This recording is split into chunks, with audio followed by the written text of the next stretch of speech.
एक बात रहे कुछ न बुझा काबू भइल न जवानी गरम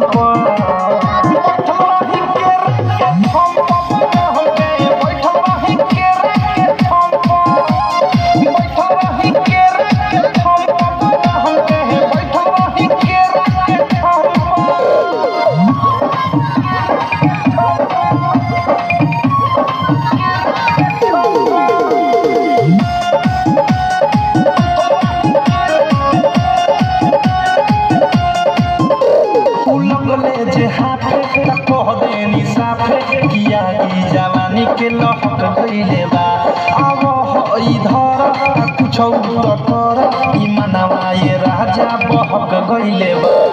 लगले जे हाफे कह देनी साफे किया की जवानी के लहक गइले बा अब